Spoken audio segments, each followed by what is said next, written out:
Dragi participanți, vă urez bun venit în cadrul proiectului de pere clinice pentru stimularea electrică în fizioterapie și reabilitare, un proiect finanțat Erasmus+. Coordonatorul proiectului este Universitatea Pamukkale din Denizli și a avut ca și parteneri Universitatea din Craiova, Universitatea Hatay Mustafa Kemal, Universitatea Başkent, Universitatea Süleyman Demirel, Universitatea Burdur Mehmet Akif Ersoy din Turcia, dar și Universitatea Științe Aplicate din Šiauliai, Lituania. Iar alături de ei au fost și asociațiile fizioterapeuților din țările respective. Modulul 2 se referă la curenții utilizați pentru stimularea electrică. Punctul 2.3, curenți ultra-rays sau Trabert. Autorul acestui modul este Mehmet Duray, profesor la Facultatea Süleyman Demirel din Turcia, Isparta. Eu sunt Oana Budeancă Bavolea, traducător și autor-prezentator, profesor la Facultatea de Educație Fizică și Sport, Departamentul de Kinetoterapie și Medicină Sportivă din Craiova. Istoria curentului ultra-rays. Curenții Trabert, cunoscuți astăzi sub numele de curenți ultra-rays, au fost descriși de dr. Trabert în 1957. Curenții ultra-rays au fost concepuți pentru a crea un efect de fluctuație și frământare în zona aplicată, numite în primii ani masaje cu curent de stimulare. Și pentru acest efect de masaj, curentul ultra-rays este folosit și pentru efectul analgezic și relaxant. Caracteristicile curentului ultra-rays. Frecvența curentului ultra-rays este de 143 de Hz. Perioada totală este de 7 milisecunde. După cum se vede în figura 1, curentul are o durată a impulsului de 2 milisecunde și după acest impuls are o perioadă de repaus de 5 milisecunde. În acest curent, impulsurile sunt impulsuri monofazice de undă pătrată, iar curentul ultra-rays aplicat pe piele combină efectul curentului galvanic și efectul de stimulare senzorială. Componenta galvanică a curentului ultra-rays este de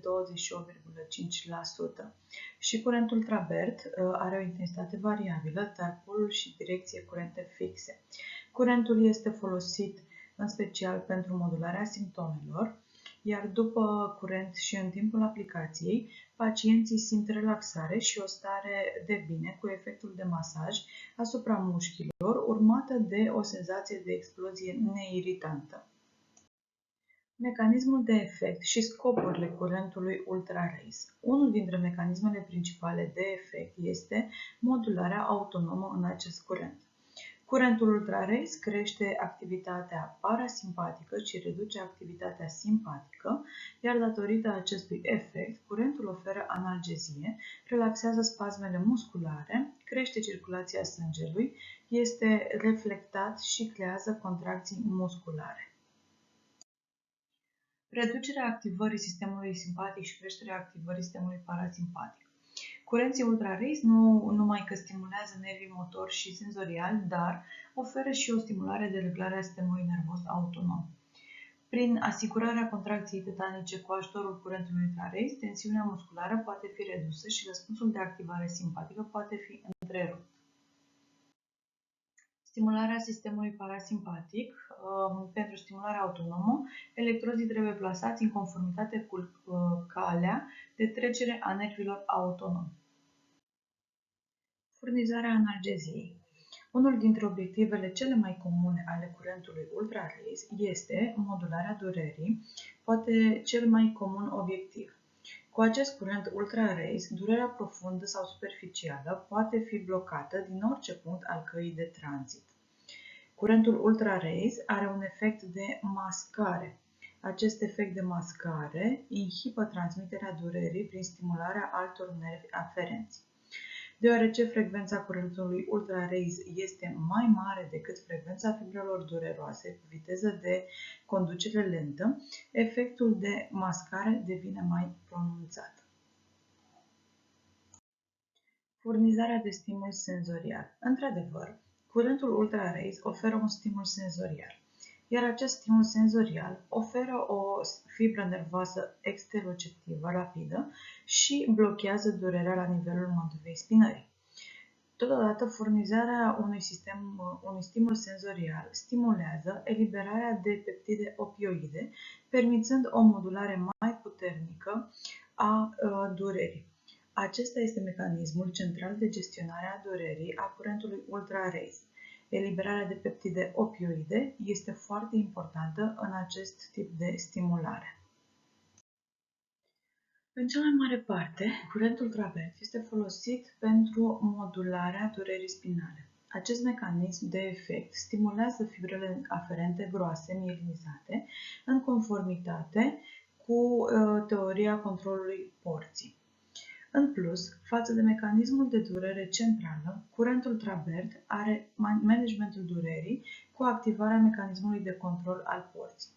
Combinarea tratamentului cu o aplicație cu vid crește efectul analgezic și reduce limitarea mișcării lumbosacrale datorită durerii. Aplicația cu vid poate crește circulația de sânge. În figura 3 se poate observa modalitatea de plasare a electrozilor pentru durerea spinală. Fizioterapeutul ajustează plasarea electrozilor în funcție de caracteristicile zonei dureroase. Curentul ultra-raze este folosit de obicei pentru durerea vertebrală sau durerea spinală, așa cum se vede în figura 3. Electrozii au fost plasați în regiunea lumbară. Acest pacient are dureri lumbare, radiculopatie sau hernie de disc sau o durere mecanică a mușchilor. Zona durerii dintre electrozi este prezentată în figura 3. Relaxarea spasmelor musculare.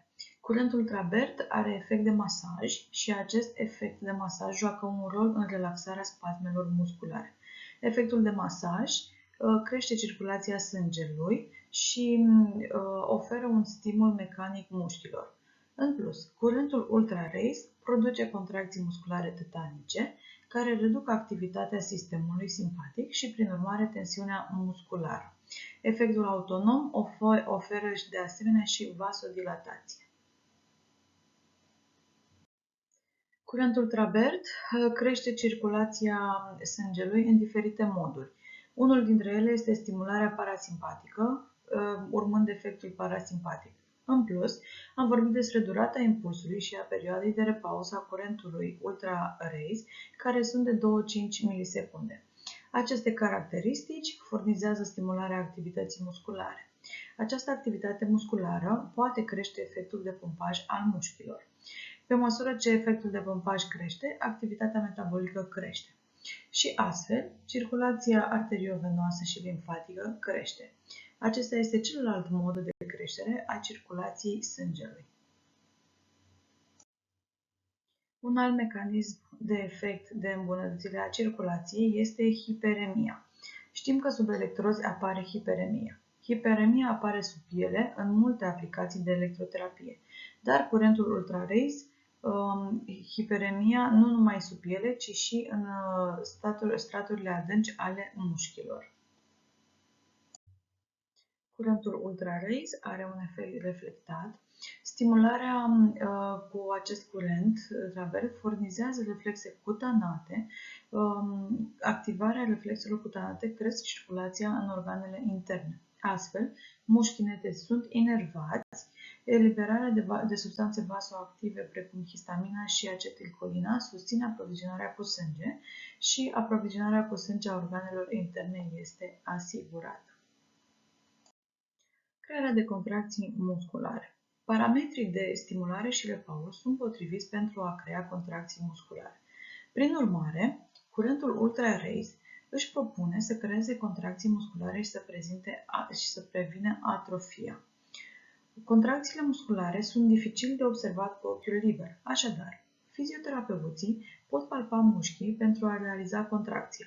Dacă folosim curentul ultra-raze pentru a obține contracții musculare, trebuie să vedem contracția cu ochiul sau să o palpăm sub degete.